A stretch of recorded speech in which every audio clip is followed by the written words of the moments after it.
Hello everyone. In this video we will discuss about the trend with regard to the valency of elements.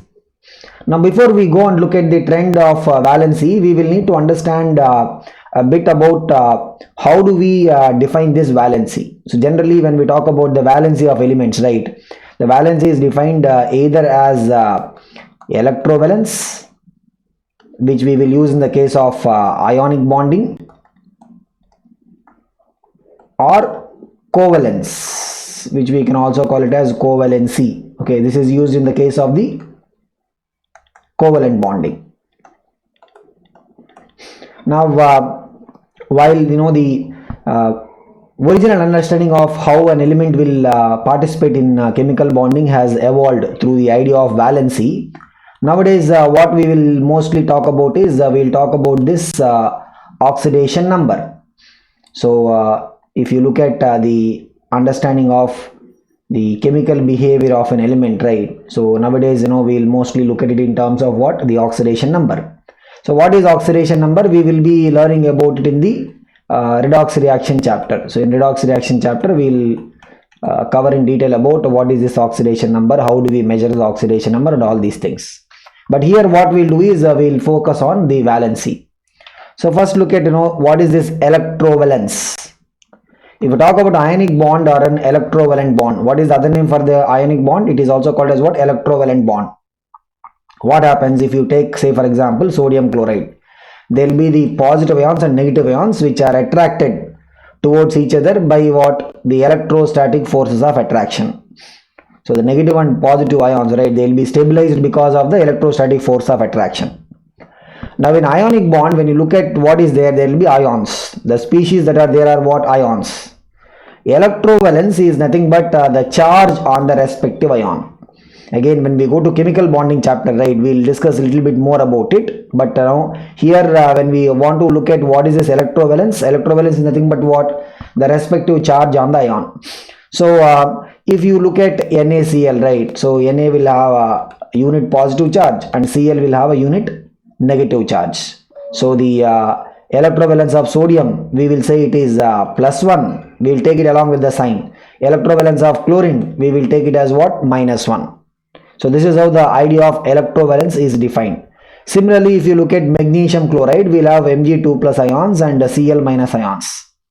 The formula of the substance will be MgCl2. Okay, but what will be the ions that will be present? Mg will be 2 units positive, Cl will be 1 unit negative. So what will be the electrovalence? We will say magnesium electrovalence is what? +2 units, and chlorine electrovalence is what? -1 unit. So that is how we are going to define the electrovalence. Electrovalence is nothing but the respective charge on the ions present in the ionic bond or the electrovalent bond. But the thing is, how do we know that for sodium it is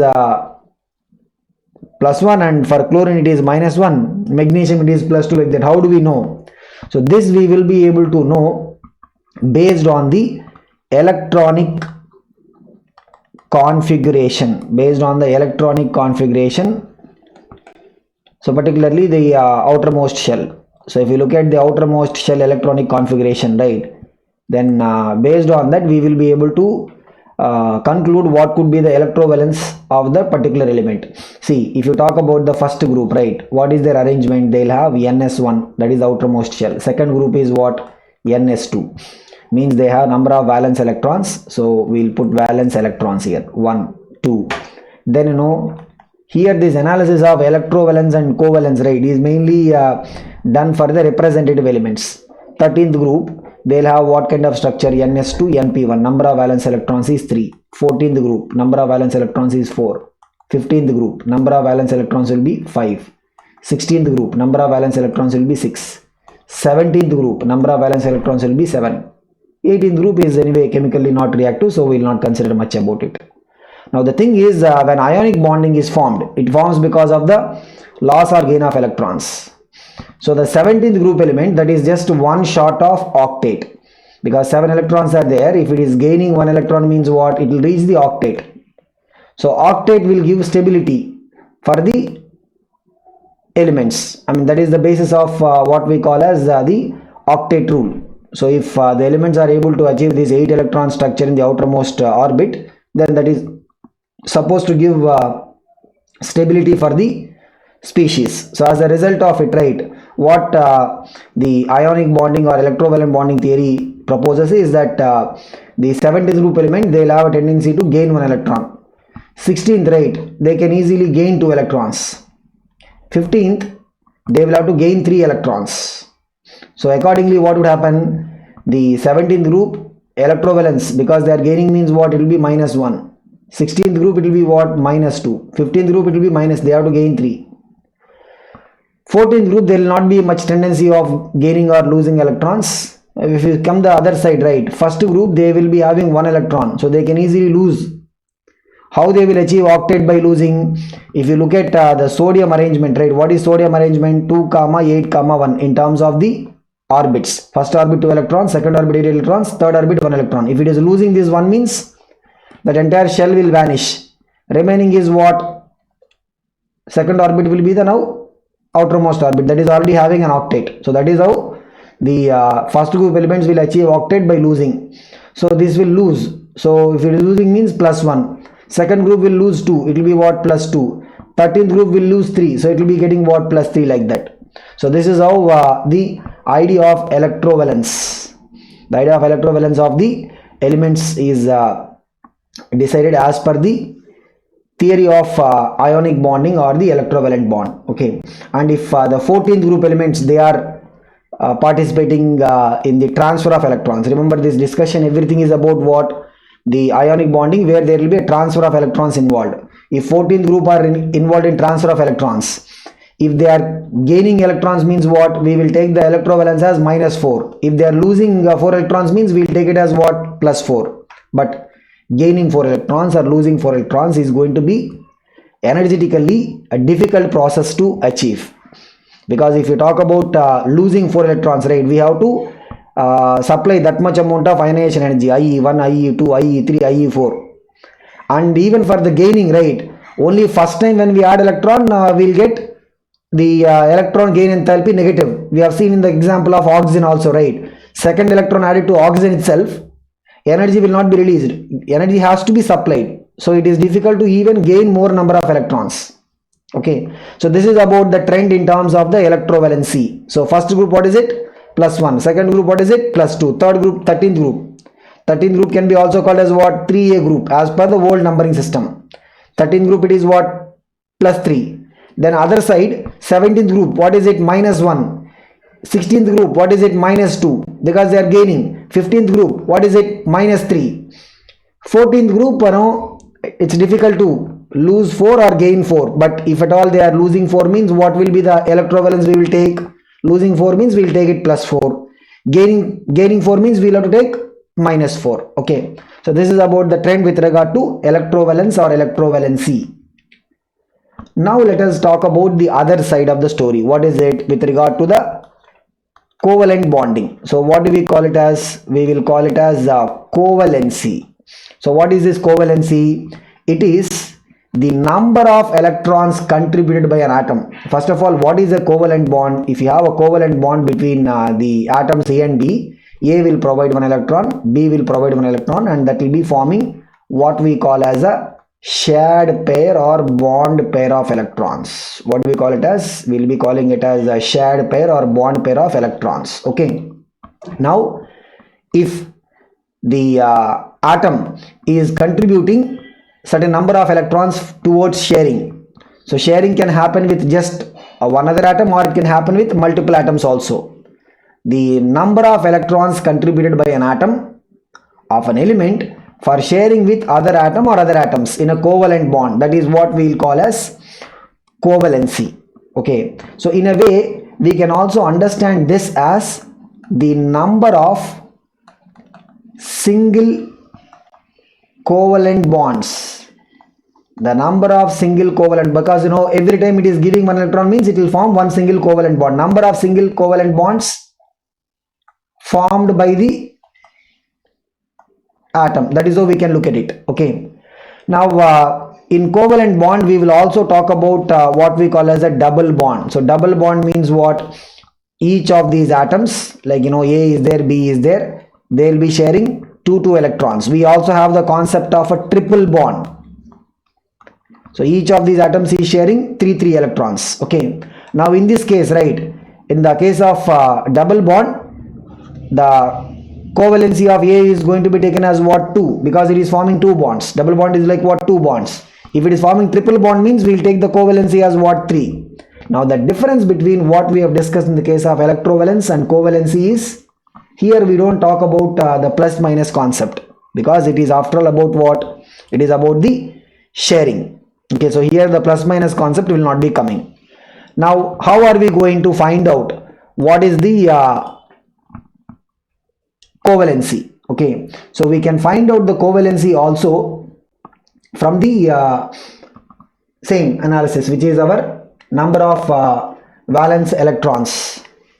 So if you look at any period, right, when we are analyzing the representative elements, the covalency can be obtained from the number of valence electrons. But what we'll do is, instead of looking at it like covalency or electrovalency, we will try to sum up both these ideas and just look at it as valency. Okay, so how we can find out the valency? So here we'll just try to summarize both these ideas. Valency can be obtained based upon what? Based upon the number of valence electrons. So number of valence electrons, right, they will help in calculating what we call as a common valence or group valence of the element. What do you mean by this? Like say for example, for the first group, lithium, sodium, potassium, rubidium, cesium, francium, the common valence for them is what we call as the group valence. Why are we saying common valence for the element? Means same group elements, they may have multiple valencies.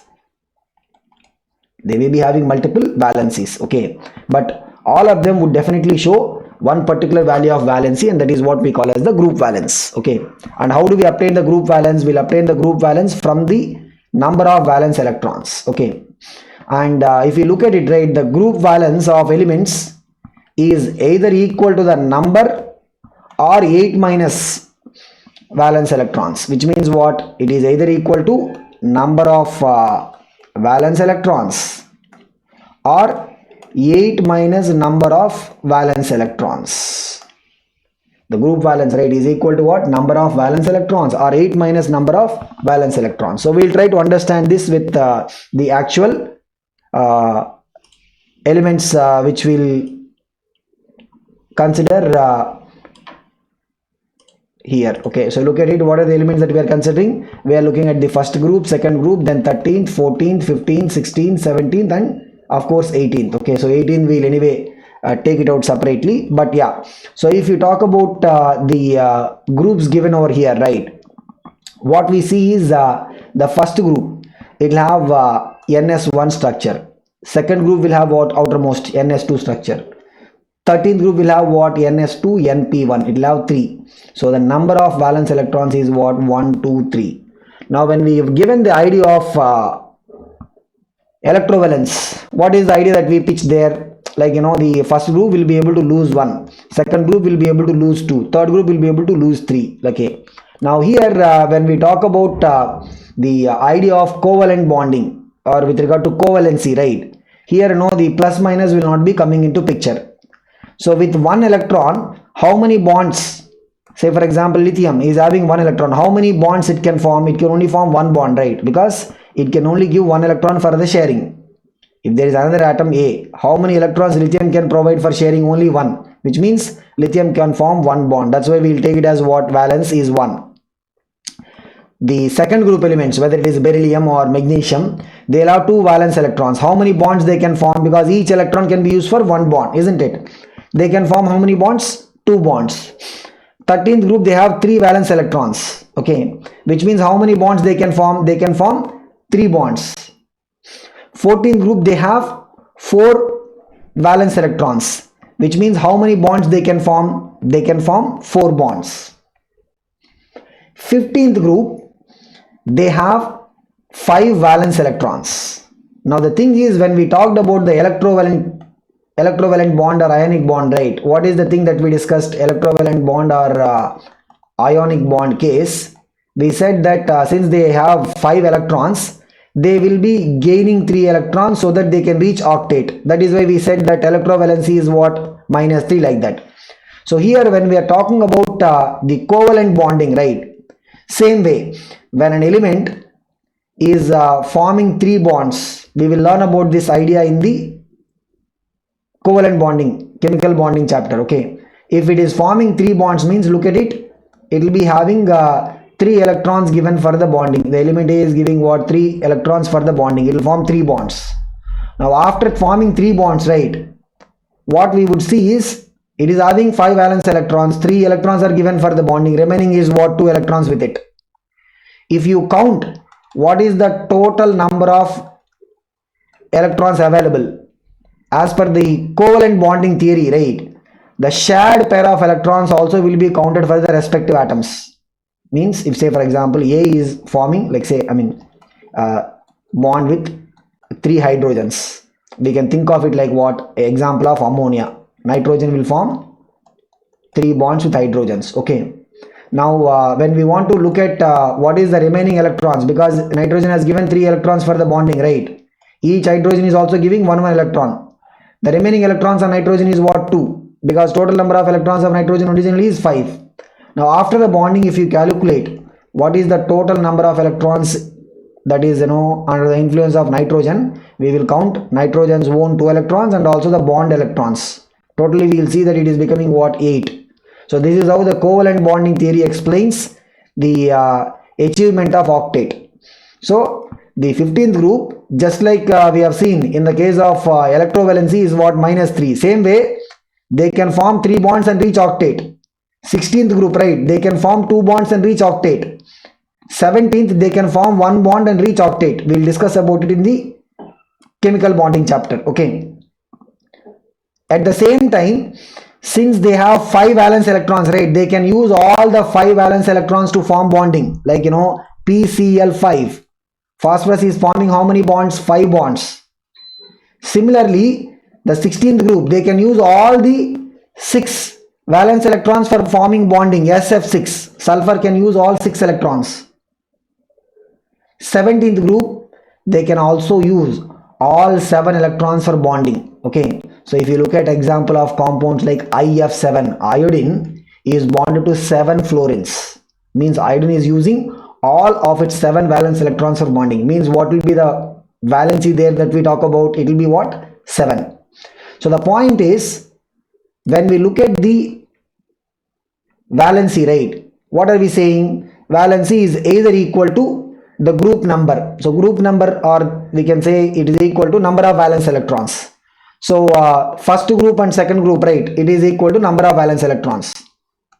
13th and 14th also it is equal to number of valence electrons. But coming from 15th onwards, we are taking it as what? 8 minus number of valence electrons. We can see 3 will be what? 8 minus 5. 2 will be what? 8 minus 6. 1 will be what? 8 minus 7. So from the 15th group onwards, we can take it as what? 8 minus number of valence electrons. But these elements can also exhibit multiple valencies. These elements can also exhibit what we call as multiple valencies. They can also use all the valence electrons for forming the bonding. In the case 15th, you have PaCl5. Phosphorus is forming 5 bonds. So valency will be what? 5. SF6, sulfur is forming 6 bonds. Valency will be what? 6. IF7, iodine is forming 7 bonds. Valency will be what? 7. Okay. So generally, while we say that the valency is equal to number of valence electrons for the first group, second group, 13th and 14th, and it will be equal to 8 minus number of valence electrons for 15th, 16th and 17th. What we need to keep in mind is the p block elements, especially the 15th, 16th, 17th, they have tendency to exhibit multiple valencies. Okay, now look at the story of the 18th group. 18th group, what we say? It's a stable arrangement. 8 electrons should not be forming any bonds, so it will be 0, isn't it? Because you look at the formula, 8 minus number of valence electrons, 8 minus 8 is what? 0. That's okay. But why are we saying even 8? Why are we saying even 8? Because if at all an inert gas is able to form bonds. What is the maximum number of bonds it can form by using all the 8 valence electrons? It can form up to 8 bonds, isn't it? I mean, we have examples of xenon forming XeF2, okay, XeF4. It forms compounds, okay, with of course electronegative elements like oxygen and fluorine. But if we take it to the extreme, right, then the inert gas elements, since they have 8 number of valence electrons, right, they can form maximum how many number of bonds? They can form 8 bonds, okay. So this is how we look at the trend with regard to the valency. And what we need to keep in mind is we will only be able to give a broad idea of how the valency would be changing, but the p block elements can exhibit multiple valencies, especially the 15th, 16th and 17th group elements. Now when we talk about the valencies of the D and F block elements, D block, right, which we call as transition elements, what is the general electronic structure of the outermost part? Here we are not saying outermost shell. Why? Because outermost shell means that N, but we also will be focusing on the N-1, because the D block means what? We are entering electrons into N-1 D level, isn't it? So the structure will be what? N-1 D 1 to 10, NS 0 to 2. Okay, so this is the structure that we will be having. So the D block elements, right, they will have a common valence of 2. Like most of them, they can participate in, they'll have, of course, they will be having multiple valencies. They will show variable valencies. That is a characteristic property of both D block as well as F block elements. Okay, while P block elements also show the variable valency, but D block elements will be able to show multiple valencies. Each element itself will be able to show large number of valencies. Okay, now the NS level 2 electrons, if they are participating in the bonding, means they will show a valency of 2. That is a common valence of most of the D block elements. Okay, they will also have other valencies, but the common one we can take it as what? 2. When it comes to F block we can look at, this is what? This is the lanthanoid general formula, and this is the actinoid general electronic configuration formula. What is it? Lanthanoids will be what? Xenon 4F0 to 14, because here we are entering into 4F level. 5D0 to 1, 6S2. What about the actinoids? Radon 5F level will fill electrons into 5F0 to 14, 6D0 to 2, 6D0 to 2, 7S2. So where we will get 6D2 structure? In the case of lanthanides, only 5D maximum 1, but here we will have 6D2 also. Thorium will have what? 6D2 structure. Okay, so lanthanoids and actinoids, right, we can take the common valency for them to be what? 3. The common valency that they will show will be what? 3. So typically if you look at it, right, the 2 electrons from the S and 1 electron from D, if they go, means they will show valency of what? 3. If they are participating in the bonding, means they will be able to show valency of 3. So this is how we look at the valence of the D and F block elements, but what we need to keep in mind is they can show variable valencies. Now how are we going to get the formula of a substance? Now when we say formula of a substance, right, here we have the ionic substance, means we will call it as the compound formula, and covalent, the substances where we have covalent bonding, means we will call it as what? The molecular formula. Okay, so for the ionic substances we will call it as the compound formula, and for the covalent substances we will call it as what? The molecular formula. Thing is, what is the relation between the formula of a substance with valency of the atoms involved? So this is something that we will learn in our lower standard, maybe in the 9th standard itself. So we will call it as what? The crisscross method, popular one. Okay, so we will use it. What is this crisscross method? If say for example we are looking at simple binary substances. Binary substance means what? Only 2 elements are there. The valency of A is 2, B is 3. Means how these 2 will have to combine? We will bring the 3 here. This is the crisscross method, right? So what will be the formula? A3, B2. Means 3 of the A particles will combine with 2 of the B particles. So that is how the valency requirement will be completed. Okay, so how are we saying it? If you think about it, like we'll take an example of magnesium chloride compound. Magnesium, we will take electrovalence. Electrovalent means it will come with sign. What is the electrovalence of magnesium? +2. What is the electrovalence of chlorine? -1. Means if you look at it, right, crisscross, 2 will come here, 1 will come here. Okay, so what is it? Mg 1 times Cl2. That is the formula of the magnesium chloride. It's an ionic compound. Now the thing is, why are we getting magnesium chloride as MgCl2? Because each magnesium atom, right, will be losing 2 electrons.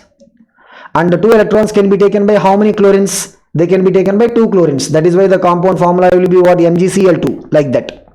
Okay. Whereas, if you talk about the NaCl, right? Sodium, what is the electrovalency? +1. Chlorine, what is the electrovalency? +1. So if you do crisscross means we will get 1, 1. So what is it? NaCl. That will be the formula we will be having. Okay.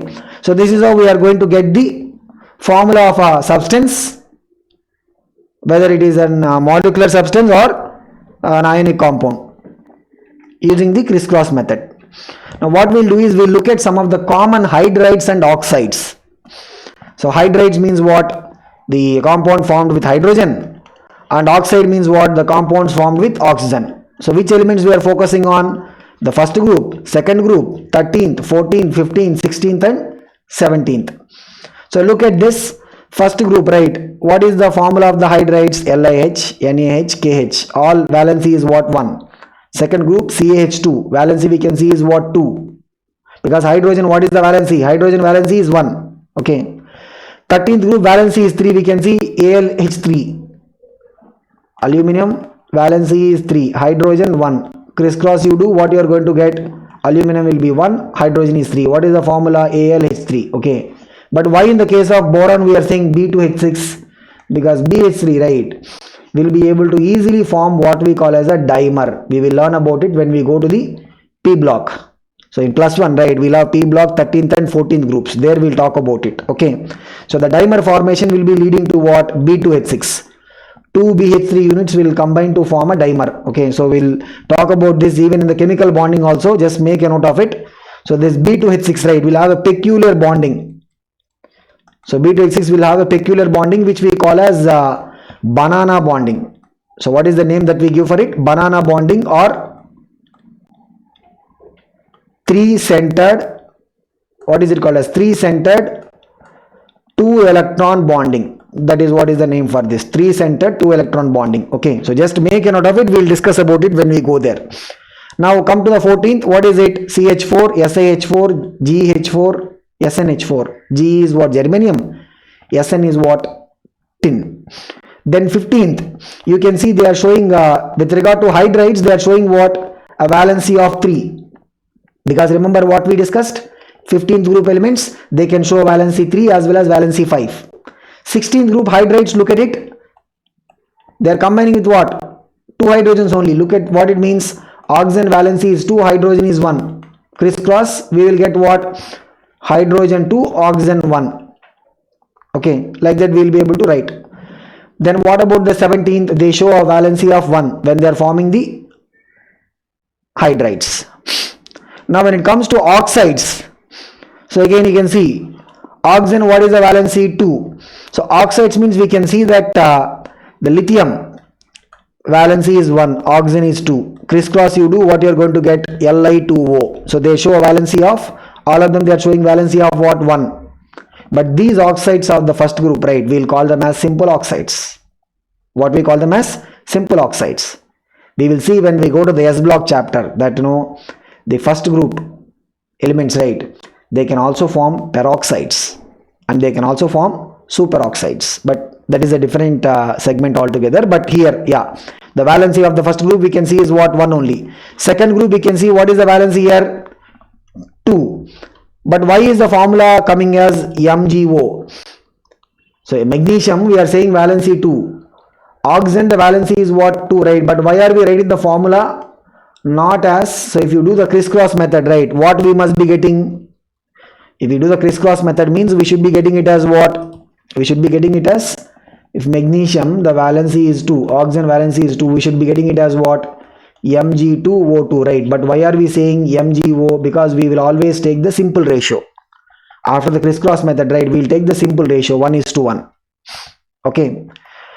Now look at this one, the 13th group. They will show valency 3, boron 3, oxygen 2, crisscross. It will be what? B2O3, like that. Rest of the elements also. 14th, they will show valency of 4, carbon 4, oxygen 2, crisscross. He 2 will come here 4. But remember what we said, we will take a simple ratio. So what is the formula going to be? CO2, like that. Okay. 15th group, they will now show variable valency. Nitrogen, right, can show valency 3. In that case, what will be the formula? N2O3. Nitrogen can also show valency 5. In that case, what will be the formula? N2O5. Similarly is the case with other elements also. But again, here we are not saying it as P2O3 and P2O5. We are putting it as what? P4O6 and P4O10. Again, this is because of what? Dimer. The P2O3 is forming dimer. It becomes what? 2 times, right? Just like you know that B2H6. P2O5, it forms a dimer, P4O10. Okay. In inorganic chemistry, right, we will get questions mostly on the structures of these oxides, especially the P block oxides, right? The 15th group, 16th and 17th, the oxide structures also will get questions. Okay.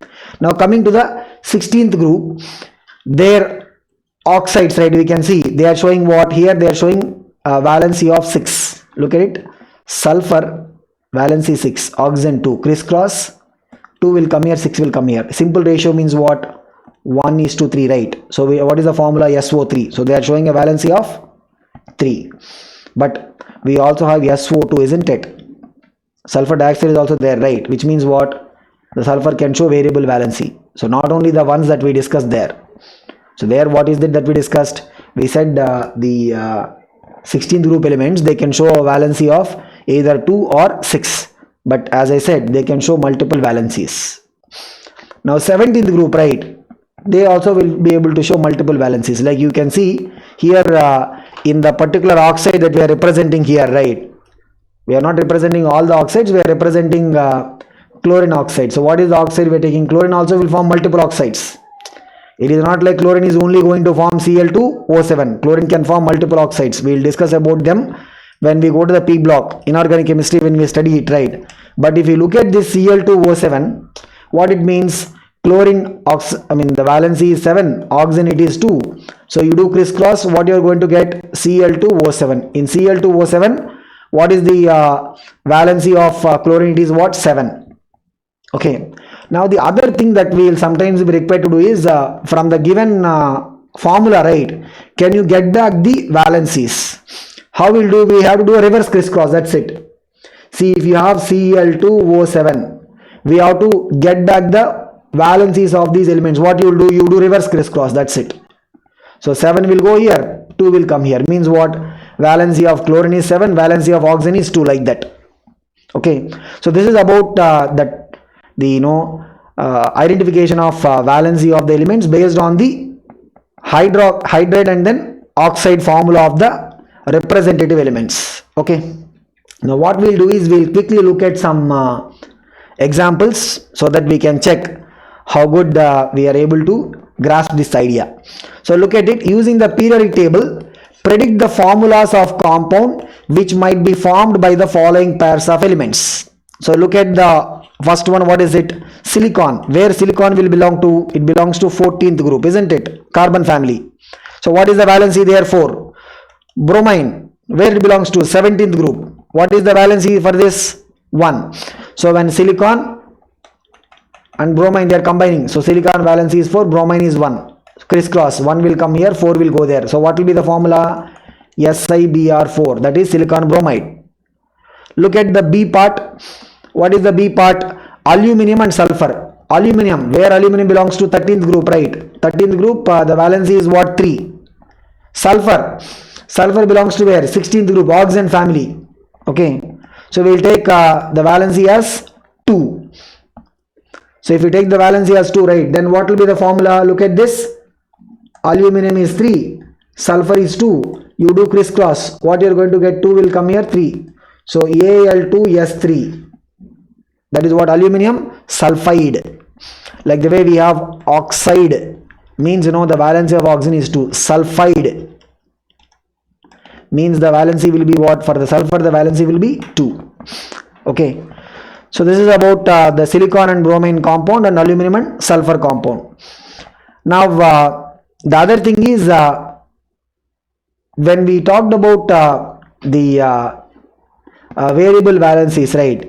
Like say sulfur can form variable valency. When sulfur will be able to form variable valencies? Sulfur will be able to form variable valencies or higher valency rather.